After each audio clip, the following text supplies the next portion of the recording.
오늘은 요한 웨슬리 목사님 회심을 기념하면서 지내는 주간인데요.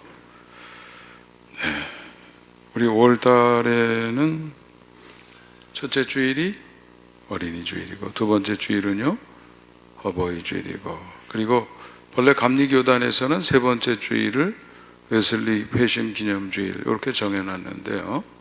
금년도 교단에서 내놓은 일정표에 보면, 우리가 전통적으로 어버이 주일을 지킨 다음에는 교회 안에서 교사들의 역할을 다시 한번 강조하고 교사로 봉사하는 이들을 격려하는 일들을 했기 때문에 세 번째 주일은 그런 의미에서 보냈고, 오늘 네 번째 주일은 웨슬리 회심을 기념하면서 하나님 앞에 우리가 서게 됩니다.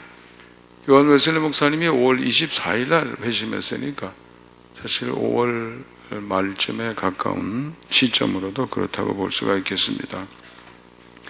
요한 웨슬리 목사님은 1703년 6월 28일 태어났습니다. 아버지 사무엘 웨슬리는 옥스퍼드 대학을 졸업하고 영국 국교회 목사로 일하던 분이었고요. 어머니 수잔나 여사 역시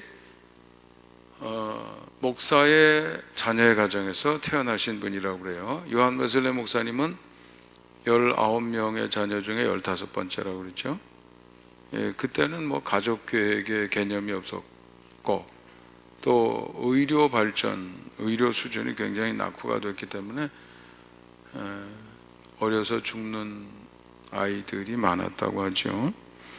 요한 웨슬리 목사님 어머니 수잔나 여사는 25번째 자녀였다고 그래요.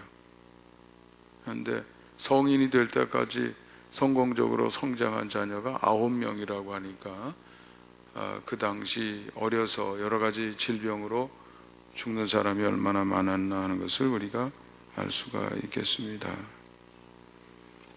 근데 이제 우리가 요한 웨슬리 목사님 하면 그 어렸을 때 가정교육이 우리가 주목할 만한 부분입니다. 특별히 아버지보다 어머니가 이제 그런 역할을 했다고 하는데요.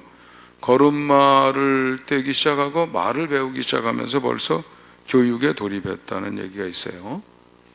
그리고 어머니 수잔나 여사는 가정에서 라틴어, 히라보까지 가르쳤다고 그래요. 성경은 영어로만 읽는 것이 아니라 자기들 모국어죠. 집에서 원어를 가르쳐가지고 성경을 원어로 읽혔다. 얼마나 대단한 분인가 하는 것을 우리가 알 수가 있습니다. 그러니까 어려서부터 성경을 읽는데 건성으로 읽는 것이 아니라 원어의 의미까지 이해하면서 깊이 이해하고, 그리고 그 정신을 마음에 새겨서 하나님의 말씀의 사람이 되게 해주려고 하는 그런 의지가 있었던 거죠. 그런 것이 당연히 정신만 바꾸는 것이 아니라 하나님의 말씀이 삶을 바꿔야 되기 때문에 가정생활에도 다양한 룰을 만들어 놓고, 하나님의 사람이라고 하면 적어도 이렇게 규율 있게, 규칙 있게 말씀에 따라서, 도리에 따라서 살아야 된다. 그런 룰을 많이 만들어 놓고 룰을 지키도록 했다고 그래요. 사소한 일상생활도 마찬가지죠. 반찬 투정은 못하게 했고, 간식, 무분별한 간식 허락도 하지 않았고, 규칙을 어겼을 때는 회초리로 다스렸고, 칭얼대면서 요청을 하면 아무리 옳은 것이라고 하더라도 들어주지 않았고,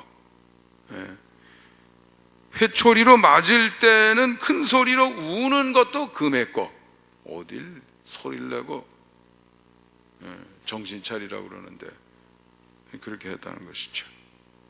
엄격할 뿐만 아니라 어머니 수잔나는 굉장히 자상한 사람이라 애들이 많잖아요. 이거 집단으로 불러놓고 둘러앉아 이렇게 얘기하는 게 아니라 한 사람씩 불렀다고 그래요. 자녀들을. 요한 웨슬리가 15번째인데 찰스는 19번째고, 그러니 그거 어떻게 다 관리를 하겠어요. 그러니까 요일별로 스케줄을 짰습니다. 만나는 시간을 이렇게 정해놓고. 그래서 요한 웨슬레 목사님 같은 경우에는 목요일마다 어머니와 상담을 했다는 거죠. 목요일마다 어머니와 만나는 시간이 있어서 뭐 어려움은 없느냐, 힘든 건 없냐, 나한테 할 말은 없니, 내가 뭘 도와줄까, 상담을 했다고 그래요. 그래서 나중에 어른이 되고 목사가 되고 이런 뒤에도 요한 웨슬레 목사님은 어머니와 만나서 대화를 나누던 그 목요일을 그렇게 그리워했다고 그래요. 그리고 중요한 일이 있을 때는 편지를 써서 어머니에게 상의를 했다고 합니다. 요한 웨슬레 목사님이 옥스퍼드 링컨 칼리지, 옥스퍼드 대학교에서 크라이스트 처치 칼리지를 나왔어요. 그런데 이제 대학교 중에 링컨 칼리지, 링컨 대학교의 연구교수, 펠로우로 들어갔습니다. 그런데 그러다가 이제 나중에 선교사로 가고 싶은 마음이 들어서 어머니에게 상의를 했다는 거죠. 나 미국 조지아주의 인디언 선교 이렇게 구하는 광고가 있는 걸 내가 봤는데 선교사로 가고 싶다. 어머니가 뭐라고 대답했겠어요? 내 자식 전부 선교사로 가도 난 환영이다. 너 어떻게 그렇게 좋은 뜻을 가지고 있니? 비록 험하고 힘들지는 모르지만 예수 그리스도의 복음을 가지고 선교하는 그 일, 나는 찬성이다 이거예요. 그만큼 엄격하게 교육할 뿐만 아니라 불러서 일일이 상담을 해주고 그랬다는 거죠. 그런데 그 기간이 그렇게 긴 게 아니었어요. 왜냐하면 11살 때 집을 떠났거든요. 기숙사 학교로, 차트하우스 스쿨이라고 해서 런던에 있는 학교입니다. 11살 때부터 가정을 떠났다고 생각하면 돼요. 근데 그 10년 동안 교육한 것이 평생을 좌우했습니다. 10년 동안 철저하게 훈련하고 교육한 것 때문에 요한 웨슬레 목사님이 메소디스트가 된 거죠. 메소디스트는 사실 놀리기 위해서 붙여줬던 별명입니다. 우리 기독교란 말도 안디옥 교회에서 그렇게 나온 것처럼 마찬가지죠. 얼마나 규칙적으로 사는지. 규칙주의자다, 메소디스트. 방법론주의자다, 또는 성경벌레다, 얼마나 성경을 연구하고 있고 그러는지, 또는 열광주의자다, 하나님에게 매여서 사는 거거든요. 열광주의자다, 이런 별명을 붙였다고 그래요. 그래서 그 차트하우스에서 6년 공부를 했죠. 우리로 말하면 중학교 고등학교 과정입니다. 미국에도 뭐 중학교 고등학교 3년인 경우도 있고요. 어떤 카운티나 또 어느 제도의 또 어느 지역에 따라 조금씩 달라요. 중학교가 2년, 고등학교가 4년, 이렇게 그런 경우도 있고요. 그러니까 차트하우스 6년이라고 하는 것은 중고등학교 과정을 말하는 것이죠. 그리고 옥스퍼드 크라이스트 처치 칼리지에 들어가서 문학사, 문학 석사 학위를 취득했고요. 1725년에 안수받고 28년에 다시 안수를 받는데, 우리는 집사장로를 평신도에게 붙여주는 칭호지만 영국이나 미국은 지금도 목사에 대한 칭호죠. 안수받아서 목사가 되는데 디콘 패스터가 있고 엘더 패스터가 있는 것이죠. 그것에 따라서 안수를 2번 받고 또 감당할 수 있는 직무가 조금 달라집니다. 어쨌든 옥스퍼드 대학에서 연구교수 펠로우로 있으면서 고전문학과 논리학, 고전문학과 철학, 그리스어, 신학, 신약, 성경 뭐 이런 다양한 과목을 가르치고 있다가 그러던 중에 동생 찰스가 집에 있을 때는 엄격하게 살았는데 나와보니까 자꾸 느슨해지려고 그러는 거예요. 그래서 죄책감이 생겨요. 몸에 배면 죄책감이 생겨. 안 하려고 조금이라도 흐트러지는 게서 느껴지면, 스스로 느껴지면 그 감당할 길이 안 돼요. 감당할 수가 없어요. 그러니까 모진 결심을 하고 어머니와 상담을 하고 형님과 상담하고 나 이러다가는 아무래도 이 긴장이 풀어질 것 같다. 그래가지고 아주 철저하게 매주 성찬을 받고 매일 규칙적으로 기도하면서 경건 생활을 시작하는데 두 사람의 친구가 같이 동참하게 되었고, 나중에는 동참하는 사람이 늘어나고 그 중에 형님 요한 웨슬레가 들어오면서 리더가 되었죠. 그게 홀리 클럽, 거룩하게 살고자 하는 동지들이 모인 클럽이죠. 홀리 클럽. 이렇게 됐다가 그 모습을 보고 사람들이 메소디스트, 이렇게 부른 것이 우리 감리교 명칭이 되었던 것입니다.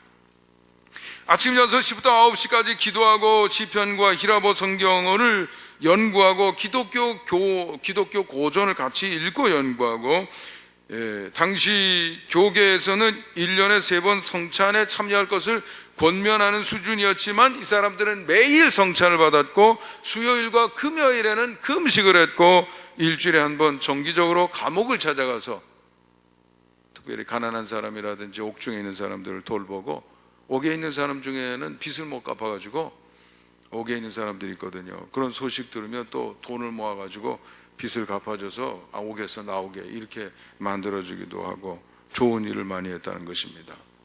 그러다가 1736년 조지아주 선교사로 나갔다가 한 1년 반 만에 좋은 결과를 얻지 못하고 돌아오게 됐습니다만, 그 과정에서 마음의 번민이 많이 생겼어요. 나는 인디언 구원한다고 갔었는데 나는 이렇게 마음이 흔들리고 있다 이거예요.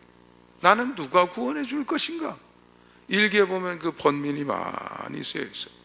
그러다가 우리가 요한 웨슬레 회심이라고 하는 사건이 1738년 5월 24일 8시 45분 오후 8시 45분경에 그런 체험이 있었다는 것입니다. 마음이 내키지 않는 마음으로 올더스게이트 소그룹 모임에 갔다가 루터가 쓴 로마서 주석 서문을 읽는 것을 듣다가 가슴이 뜨거워지는, 예수님이 우리의 죄라기보다는 내 죄를 위해서 오셨구나 하는 마음이 뜨거워지면서 그동안 번민이 순식간에 사라지며 확신이 생겨지는 그런 체험을 했다고 일기에 기록하고 있습니다. 그 다음부터는 두려움이 사라졌어요. 불안이 사라졌어요. 담대하고 내가가 아니라 이제는 하나님이 하시는 대로 나는 쫓아가겠다 이거죠. 어떤 박해가 있어도 타협하지 않는 강한 사역을 하게 되었고,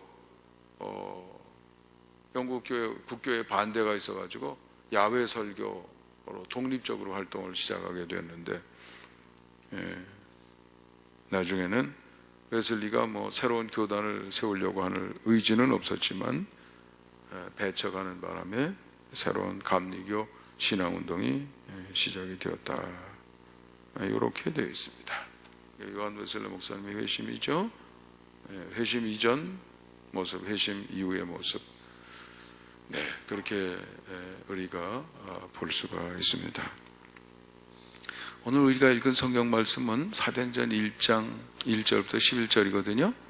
그런데 거기에 보면 예수님이 승천하시는 장면이 나오는데, 여러분 한번 사도행전 1장을 한번 펼쳐보세요. 사도행전 1장 1절부터 2절은 인사말이죠. 지금 먼저 글이라는 말이 나오는데 그 먼저 쓴 글은 누가복음을 얘기하는 겁니다. 누가복음 1장에도 보면 그 앞부분에 데오빌로에게 보낸다는 말이 나오는데 여기도 데오빌로에게 보낸다고 그랬죠. 먼저 글에는 예수님의 공생의 시작부터 승천하시는 날까지의 일을 기록하였고, 그 다음에 그 뒷일을 지금 여기서부터 쓴다 이런 거죠. 그리고 첫 번째 언급한 것이 예수님이 승천하시는 그런 일입니다. 승천하시기 전에 제자들에게 주신 그 당부가 있어요. 4절에 보면 분부라고 그랬죠. 명령, 지시. 그게 뭐냐면 예루살렘을 떠나지 말라는 거예요. 아버지께서 약속하신 거 그거 기다려라. 그게 뭡니까? 내가 너희들을 앞으로 떠나게 될 텐데 내가 너희들을 떠나는 것이 유익하다. 왜냐하면 또 다른 보혜사가 올 것이다. 성령께서 오실 것이다. 성령을 보내주신다고 하나님 약속해 주셨는데 기다려라. 예루살렘 떠나지 말고 기다려라. 그게 중요하다. 그 다음부터 일이 시작이 되는데, 그 다음에 일이라고 하는 것은 뭐냐면 예수님이 이 땅에 오셔서 천국 복음을 전하셨고, 그래서 그것이 이제 제자들에게 전수가 되는데 그것을 땅 끝까지 전하는 그 일, 예루살렘에서부터 시작해서 땅 끝까지 7절 8절에 나오죠. 8절 한번 읽어보겠습니다. 날씨가 따뜻해서 그런지 눈 감고 계시는 분이 많은 것 같은데 우리 8절 한번 읽으면서 눈을 떠보겠습니다. 시작. 오직 성령이 너희에게 임하시면 너희가 권능을 받고 예루살렘과 온 유다와 사마리아와 땅끝까지 이르러 내 증인이 되리라 하시니라. 이렇게 된 거죠. 제자들 예수님이 3년 훈련시켰어요. 그런데도 아직 아니야. 본격적으로 하려고 그러면 성령이 오셔서 성령과 함께 시작하는 것이지 훈련만 가지고 되는 게 아니에요. 요한 웨슬레 목사님에게서 그것이 사도행전 2장 사도행전에서 보는 그때 일만에 해당이 되는 것이 아니다 이거죠. 이건 모든 사람에게 해당이 되는 것이다. 하나님의 사람들 아무리 철저한 훈련을 받았다고 할지라도 요한 웨슬레 목사님처럼 훈련을 거듭해 가지고 기숙학교에서 집에서 아주 독한 훈련을 받았다고 할지라도 그 수준이 이제는 링컨 컬리지에서 연구교수로 가르치는 수준이 된다고 하더라도 그래도 아니다 이거예요. 예수님이 말씀하신 것처럼 성령과 함께하는 새로운 계기가 있어야 된다는 거죠. 그거가 오늘 여기 약속을 주신 거고요. 요한 웨슬레 목사님에게서 그 중요성을 우리가 다시 한번 보게 되는 것이다 이거죠. 그렇다고 하면 이러한 사실은 우리에게도 중요할까요, 안 할까요? 중요하다 이거죠. 왜 중요합니까? 그 의미는 뭡니까? 오늘 우리는 그것을 어떻게 요한 웨슬레의 체험 또는 예수님의 그 분부 속에 담겨있는 요점이 뭔데 도대체 우리가 어디에 관심을 가지고 어떻게 그것을 실천해야 되겠냐 이거죠. 만약 제대로 했다 그러면 지금도 사도행전 2장에 나오는 그 교회 현상이 지금도 나와야 되겠죠. 한 마음 한 뜻 모든 것을 통용한다. 우린 좀 거리가 먼 것 같아요. 왜 그럴까 이거죠. 만약 제대로 한다고 하면 오늘 제2의 웨슬리가 수도 없이 나와야 돼요. 근데 웨슬리하고는 좀 거리가 먼 것 같아요. 우리의 생활이. 그러면 요한 웨슬리의 회심, 그 변화의 요체가 뭔지 우리 오해하고 있는 건 아닙니까? 질문을 던져볼 수 있겠죠? 도대체 뭐냐 이거죠. 어떻게 하면 그런 극적인 변화가 일어날 수 있겠냐 이거죠. 그런 질문에 여러분도 한번 답해 보시기 바랍니다. 똑바로 와야 돼. 그래 바로 실천할 수가 있습니다. 그럼 한번 여러분하고 같이 제가 걸어가 봅니다. 여러분 생각해 보시도록 제가 좀 안내를 해드리도록 하겠습니다. 첫 번째는 중요성이죠. 왜 중요합니까? 중요하다고 하는 것은 일단 하나님의 계획이니까, 하나님이 약속하신 거니까, 예수님이 분부하시는 거니까, 하나님이 계획하시고 분부하셨다는 것은 그게 우리 그리스도인이 살아가는 방법이 아니겠냐 이거죠. 그런 의미에서 중요한 거죠. 그리고 실제로 현상을 보면 우리가 알 수 있다 이거예요. 하나님이 약속하신 것을 기다렸다는 것이 사도행전 1장이고 2장이 그 실현인데 1장 이전과 2장 이후를 한번 비교해 보세요. 그 이전에는 어떻습니까? 제자들 어떻습니까? 3년 동안 예수님 따라다닌 사람들이에요. 최고의 스승에게 배웠습니다. 모든 걸 다 체험했어요. 나소로가 이 무덤에서 나오는 걸 봤습니다. 4명의 친구들이 들것에 싣고 온 사람이 벌떡 일어나서 들것을 들고 나가는 것도 봤어요. 예수님이 책망하시니까 풍랑이 잔잔해지는 것도 봤어요. 얼마나 흥분이 되는지 예루살렘에 올라갈 때는 이제 우리 이번에 올라가면 끝이다. 이제 우리 이번에 올라가면 모든 거 다 이젠 결판 난다. 예수님이 정권을 잡으실 거고 오른편 왼편 우리 아마 누군가가 차지해야 될 텐데 아무래도 내 몫이 될 거 아니냐. 얼마나 자신만만하고 기대가 부풀었으면 그랬겠어요. 그런데 막상 뚜껑을 열고 보니까 예수님은 십자가에 달리시고 제자들 다 흩어졌어요. 고향으로 가고 베드로 수제자도 갈릴리 바다로 가고 예수님이 모른다 그러고 말이죠. 부인하고 배반하는 사람도 있고 이랬어요. 그런 사람들이 무엇으로 달라졌습니까? 사도행전 2장 성령 강림과 함께 달라졌다 이거죠. 그 뒤의 모습은 사도행전에서 읽잖아요. 얼마나 어마어마합니까? 세상이 감당하지 못할 그런 담대한 일꾼으로 서게 된 것을 알 수가 있습니다. 변화를 만들어낸 게 뭐냐면 아버지의 약속하신 것, 성령 강림, 사도행전 2장 1절부터 4절 그거거든요. 그래서 예수님은 내가 너희들을 떠나는 것이 유익이다. 왜냐하면 또 다른 보혜사가 오실 것이다 이거죠. 그런 거죠. 요한 웨슬레에게서 우리가 또 그것을 확인할 수 있다 이거죠. 그 전에 웨슬레의 어마어마한 스펙, 그래도 불안했어요. 두려웠어요. 겁이 났어요. 나는 인지연 구원한다고 그랬는데 누가 나를 구원해 줄 것인가? 혼돈에 빠졌어요. 이 흔들리는 마음을 가지고 내가 설교를 과연 해야 되냐? 다양한 번민이 있었어요. 그러나 요한 웨슬레 회심 이후에는 달라졌어요. 이제 내가 나 이런 게 없어졌어요. 불안이 없어졌어요. 흔들리는 게 없어졌어요. 담대한 마음이 돼서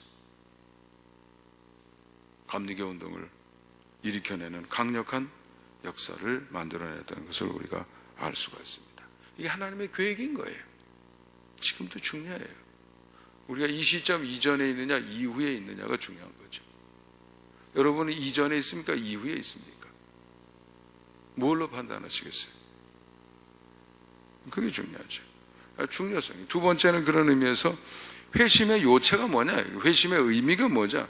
회심의 중요한 그 요소를 어떻게 읽어야 되느냐? 이게 중요한 것이죠. 그래야 우리가 나는 이전에 속한 것인지 이후에 속한 것인지를 판단해낼 수 있을 거 아닙니까? 성령은 오셔서 뭐 하시는 분이냐 이거죠. 그거를 우리가 알아야 될 거 아니에요. 종례는 우리가 어떻게 읽었습니까? 우리가 사도행전 1장 8절은 수도 없이 읽었잖아요. 부흥 강사님들 웬만한 사람 오셔가지고 성령 받아야 된다고 하고, 그러면서 여기에 성령이 임하시면 뭐를 받고요? 권능을 받고. 그러니까 성령을 받는 거, 회심, 이런 성령 체험, 이것을 능력 받는 것으로, 무슨 은사 받는 거, 이런 걸로 우리가 환원을 했어요. 그럼 능력 받는 거 아닙니까? 맞지요. 그런데 뭘 잘못이라는 거예요? 그러나 그게 본질은 아니다 이거죠. 성령께서 오셔서 그 결과로 나타나는 현상 중에 하나인 것이지, 성령께서 오시는 것이 능력주로 오시는 그건 아니다 이거예요. 왜 오시는 겁니까? 우리 삶과 함께하기 위해서 오시는 거예요. 우리를 고와 같이 홀로 버려두지 않기 위해서, 우리의 삶의 현장에 오셔서 지휘해 주시기 위해서. 우리의 삶은 동행의 삶이기 때문에 우리에게 오셔서 우리의 삶을 책임져 주시려고 그러는 거거든요. 우리가 겁낼 게 없어요. 이제는 우리의 인생의 지휘권을 주님께 양도하고 우리는 순종만 하면 되는 것입니다. 책임은 하나님에게 그 다음부터는 있는 거예요. 우리가 순종하고 나면 우리는 따라가면 돼요. 걱정할 필요 없어요. 두려워할 필요가 없어요. 불안할 필요가 없어요. 멈추라 그러면 멈추는 거고, 일어서라 그러면 일어서는 거고, 가라 그러면 가는 겁니다. 영국 국교회가 아우성 친다고 해서 두려워할 필요가 없어요. 왜냐하면 나는 누구의 권위에 굴복하는 사람이에요? 하나님의 권위에 굴복하는 사람이거든요. 성령이 우리에게 오신다는 것은 동행의 시작으로 우리가 읽어야 된다 이거죠. 출애굽기 19장에 보면 하나님께서 세 가지 목적을 가지고 부르셨다고 그랬고요, 합의를 해서 언약을 맺으면서 세 가지 처방을 주셨습니다. 세 가지 처방을 상징하는 상징물이 언약궤 속에 들어갔는데, 그 중에 세 번째가 뭡니까? 만나 항아리다. 만나 항아리는 사막 그 광야 생활 현장에서 하나님이 버려두지 아니하시고 함께 하셨다는 거거든요. 구름 기둥, 불 기둥. 그 당시 사람들은 뭔가 보이는 게 있어야 되니까 그것으로 보여준 것이지, 구름 기둥, 불 기둥이 하나님은 아닌 거예요. 하나님이 함께 하신다는 사인을 보여주신 거죠. 그럼 하나님은 어디 계신 거예요? 보이지 않는 모습으로 계셨던 것이죠. 지휘하셨어요. 기둥이 움직이면 움직이라 이거예요. 머무르면 머무르라는 것이죠.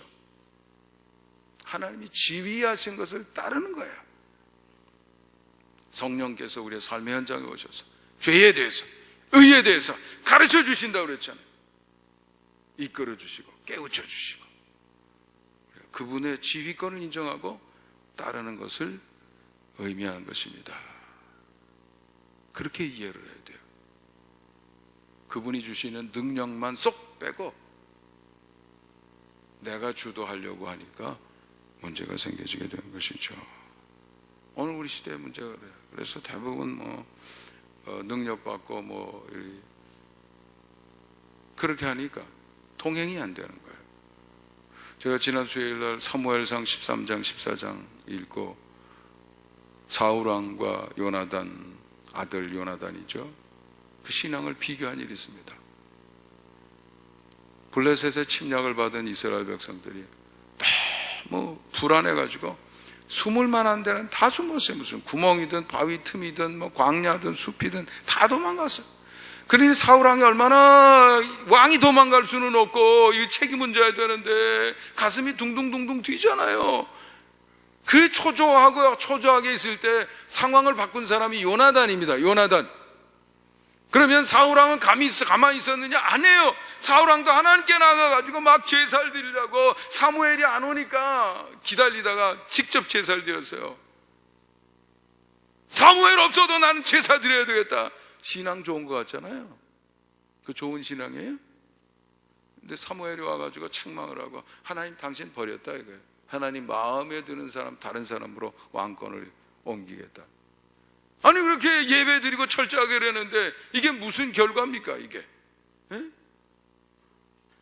또 전쟁이 시작이 되니까 말이죠, 하나님 앞에 서원을 해서 전쟁 끝날 때까지 먹지도 않고 마시지도 않겠다 서원을 했다고 말이죠. 서원했으니까 엄청 신앙 좋은 거 아니에요?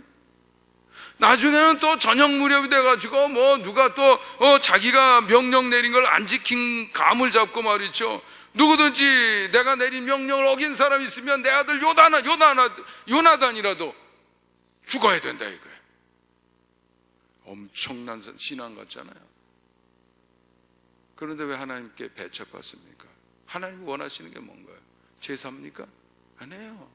순종이에요. 하나님 지휘받는 걸 원하시는 거예요. 내가 책임져 줄게.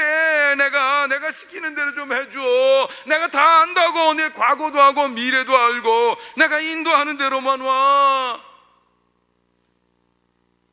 상황을 바꾼 사람은 요나단입니다. 요나단은 어떻게 다른 거예요?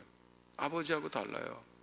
요나단은 어떻게 했냐면 하나님의 뜻을 읽기 위해서 노력했어요. 하나님의 뜻이 무엇인지 내가 판단해야 되겠다. 이스라엘 백성 중에는 칼 가지고 있는, 무기 가지고 있는 사람이 딱 칼 두 자루예요. 한 자루는 왕이 가지고 있고 한 자루는 요나단이 가지고 있어요. 무기도 없었어요 그때. 그래 얼마나 두렵겠습니까? 근데 요나단은 자기 무기 들고 다니는 사람 둘이서 말이죠, 적군이 있는데 이렇게 가서 몸을 내보냈을 때, 보였을 때 그 적군이 야 이리 와 까불지 말고 너 이리 와 이러면 하나님이 저들을 우리에게 붙여주시는 걸로 나는 해석하겠다 이거예요. 그러니 하나님 징조를 보여주세요. 만약 너도 가만히 있어, 내가 우리 내려갈 테니까 도망가지 말고 이러면 하나님께서 이번 전쟁을 우리 손에 붙이지 않은 걸로 나는 이해하겠다 이거예요. 그래서 하나님 앞에 기도하고, 전쟁의 결과는 수에 있는 것이 아니라 누구의 뜻에 달렸다고요? 하나님의 뜻에 달렸으니까 나는 칼 한 자루밖에 없다고 할지라도 하나님의 뜻이 그렇다는 걸 내가 읽을 수만 있다고 하면 내가 목숨을 걸고 내가 쳐들어가겠다. 그런데 가서 몸을 보였더니 적군이 쳐다보고 야 너 이리 와 이런단 말이죠. 아, 하나님이 우리에게 붙여주셨다. 쫓아올라가가지고 칼 한 자루 혼자 싸운 거예요. 반나절 밭갈이 한 요만한 땅이죠. 거기서 20명을 쳐 죽였어요. 그랬더니 소문이 퍼져가지고 무슨 전신, 이스라엘 중에 전쟁의 신이 나타났다 말이죠. 소문이 퍼져서 두려움이 막 휩쓸고 그래가지고 역전이 된 거예요. 그래서 사울왕이 쫓았죠. 하나님은 이용당하시는 분이 아니라 존경받기를 원하시는 분입니다. 하나님이 지휘할 때 순종해라 이거예요. 항상 역사가 생긴 것은 하나님의 뜻을 읽어내고 그 뜻에 맞춰서 순종하려고 하는 사람.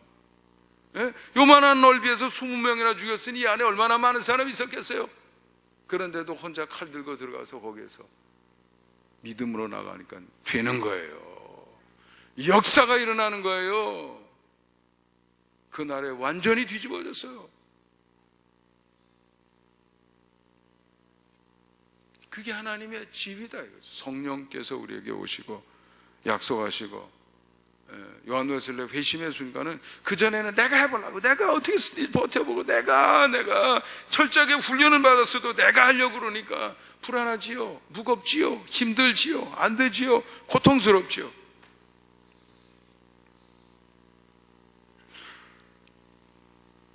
그러니까 그 요체가 뭔지를 읽어야 되겠습니다. 능력을 빼내는 데 있는 것이 아니고 주시는 능력을 가지고 지휘를 받아 순종하여 따르는 데 있다고 생각해야 되겠습니다. 그것이 성령과 함께하는 삶이고 요한 웨슬레 회심의 의미라, 이렇게 생각하는 것이 옳겠습니다. 세 번째, 그리고 마지막으로 어떻게 실천해야 될까? 우리가 그 의미를 읽는데도 실패하지만 또 하나 우리가 잘못하는 게 있습니다. 그건 뭐냐면 요한 웨슬레 목사님의 회심, 그랬을 때 그 회심에만 동그라미를 치는 거예요. 그런데 회심이 따로 있는 게 아니고 누구의 회심이요? 요한 웨슬레 목사님의 회심인 거예요. 요한 웨슬레 목사님은 어떻다고요? 제가 아까 설명드렸잖아요. 아주 독하게 훈련받은 사람이에요.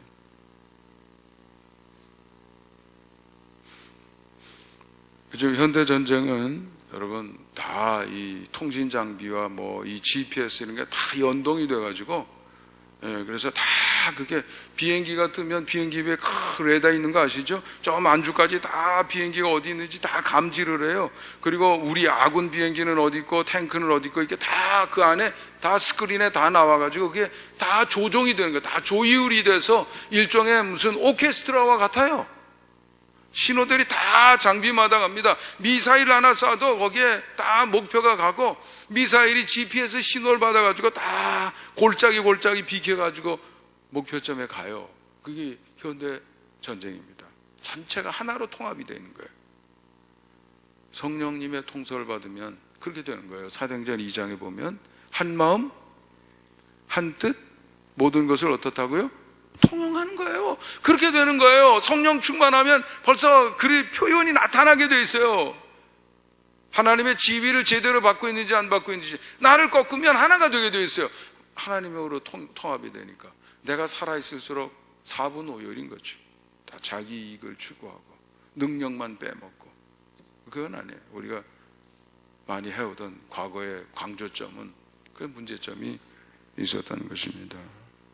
근데 문제는 그렇게 통합이 돼서 지휘를 받으려고 그러면 아무나 그렇게 되는 게 아니에요. 훈련을 받아서 말씀이 내 인격이 되고 습관이 되고 내 중심이 됐을 때 그게 가능해지는 것이죠. 아무나 그렇게 안 되는 거예요.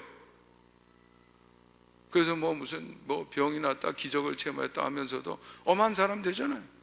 능력이 나타난다 그러면서도 나중에는 싸움이 나고 그냥 소송에 그런 일들이 일어나는 이유가 다 거기 있는 거예요.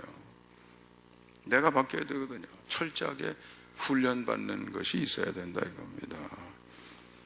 그래서 우리가 그런 전쟁이 이렇게 코오디네이션이 돼서 되는 거기 때문에 비행기를 사도 고민이 많아요. 미국 거를 사야 되는데 비싸게 또 부르잖아요.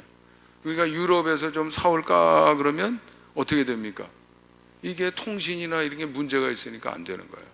아무나 투입한다고 되질 않잖아요. 그럼 마찬가지죠. 오늘도 역시 마찬가지입니다. 요한 웨슬레의 회심의 중요성에서 회심만 볼 게 아니라 요한 웨슬레였다는 걸 우리가 봐야 된다는 거죠. 요한 웨슬레가 어떤 사람이냐 이거죠. 훈련을 독하게 받은 사람이다.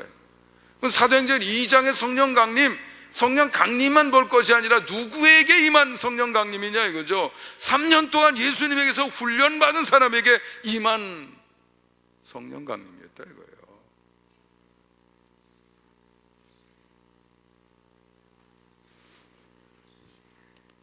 하나님의 능력이나 얻어서 쉽고 편하게 살려고 하는 것은 옳지 않습니다. 우리 신앙의 초점을 바꿔야 돼. 자꾸 편하게 은혜, 이익, 성공, 혜택, 교회를 선택해도 거기는 프로그램이 많더라. 아무개 목사님이 내 병 고쳐준다고 아주 장담했다. 이래서 교회가 떠나시거나 여러 사람들 여러 경우들이 있죠. 그러니까 하나님의 지위를 받을 수 있는 사람, 교회, 이 시대의 교단이 되기가 어려운 것이죠. 웨슬리 같이 독하게 훈련받아야 돼요. 제가 현영수 목사님이 하는 쉐마 세미나 있어서 LA 갔었는데 거기에 참여했던 침례교 목사님 한 번 제가 봤어요. 딸이 아주 얼마나 탐나는지, 키도 작고 그런데 얼마나 당찬지 몰라요. 무슨 외국어 영어 학원 하나 보내지 않았다는데 뉴욕에 NYU 가가지고 공부도 아주 잘하고 동시 통역하고 앞에 나와서 발표하는데 얼마나 쭈삣쭈삣하는 것도 없어요. 자신감이 넘치는지. 교회에서, 집에서 그렇게 훈련을 시켜요. 그 교회는 이렇게 교회에 올 때 저 밖에 누구나 다 핸드폰 거기 놓고 들어와야 돼. 교회 올 때 다 한복 입고 오고 아주 거기는 그냥 그렇게 아주 만들었어요. 이 아이는 어려서 목사 가정이니까 그렇겠지만 말이죠. 네, 저녁마다 성경 공부하고 엄격하게 그렇게 하니까 처음엔 너무 힘들었대요. 근데 나중에 그게 몸에 배고 나니까 성격이 완전히 달라졌어요. 자신만만해서 벌써 꿈이 아주 굉장하더라고요. 훈련인 것이죠. 쉽고 편안하게 재미있게 우리를 망치는 겁니다. 그럼 직을 봐가지고 따뜻한 적도 부근의 나라들은 대부분 가난해요. 그런데 사계절이 뚜렷하고 혹한이 있고 이런 지역일수록 사람이 강합니다. 우리나라에도 저 북에서 내려오신 분들이 되게 성공했어요. 왜요? 타향살이 하면서 힘들잖아요. 이거 허리띠 단단한 결심이 아니면 살아남기가 어려우니까. 그러니까 더 그렇게 되는 거예요. 유태인들이 그냥 바뀐 게 아니에요. 600만 명씩 가스 챔버에 들어가서 비누가 되어서 나오는 그 고통 속에서 유태인들이 만들어지게 된 것이죠. 독한 훈련이죠. 독수리 훈련이라고 그러더라고요. 그거를 성경이 말하는 독수리 훈련이다. 저도 자녀들 교육시킬 땐 조금 엄한 면이 있어서 내가 좀 너무했나 그런 얘기도 합니다. 말을 했으면 꼭 지켜야 되고 제가 꼭 관찰을 했어요. 제가 신문도 돌려보고 청소도 해보고 그랬는데 내가 없더라도 너 몇 시까지 들어올 거니? 오늘 외출한다고 그랬지? 갔다 와. 근데 9시에는 들어와야 될 텐데 나 그 시간 없지만 꼭 들어와.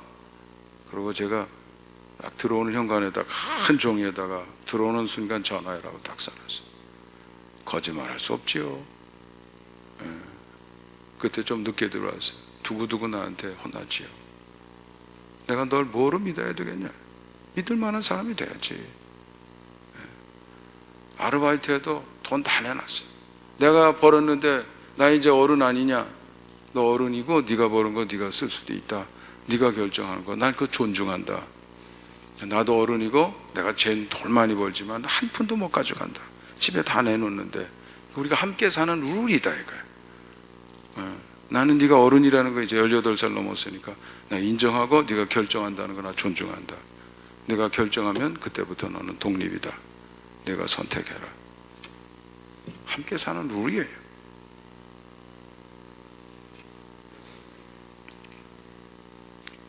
믿음으로 시작해야 되겠습니다. 하나님 안에서는 무엇이든지 가능해요. 하나님을 우리 삶의 중심에 모셔드려야 되겠습니다. 내가 흔드는 것이 아니라 하나님이 주관하시더라. 요한 웨슬리처럼 독한 실천과 훈련의 과정이 몸에 배야 되겠습니다.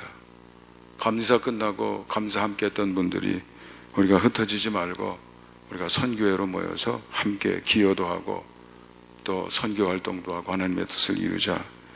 그리고 저를 회장으로 추대를 해줬습니다. 그래서 이틀 동안 단합을 위해서 다녀왔는데 손영은 목사님 그 유적지에 갔어요.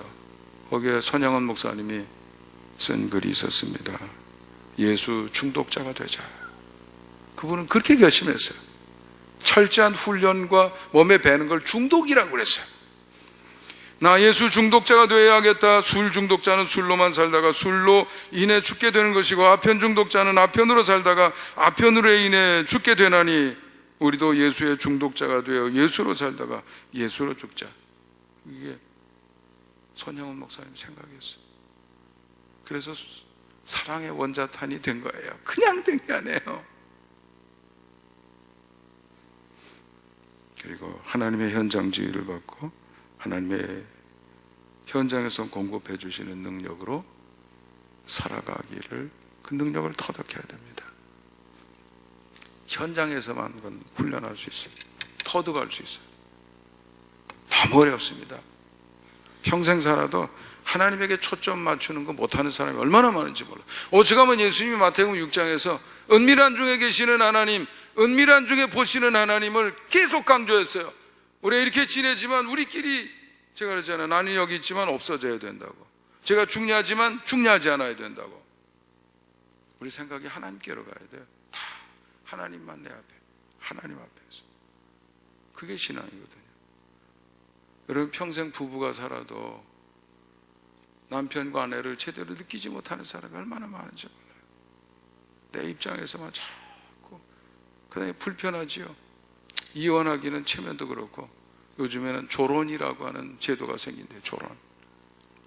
호적은 그냥 놔두고 간섭하지 말고 따로 살자.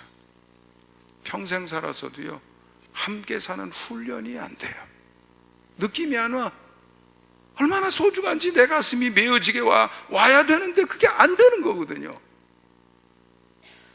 얼마나 어려운지. 그것을 뚫고 상대방의 가슴 속에 들어가서 같이 그것을 느끼면서 삶을 동반한다는 게 얼마나 어려운 건지. 신앙 역시 마찬가지입니다. 교회는 수도 없이 왔다 가지만 정말 은밀한 중에 계시고 은밀한 중에 보시는 그분과의 소통이 되느냐 이거죠. 그래야 지휘를 받는데 그 스킬을 얻어야 됩니다. 그게 회심의 의미인 것이죠. 잠시 눈을 감고 오늘의 말씀이 주는 도전을 받아보겠습니다.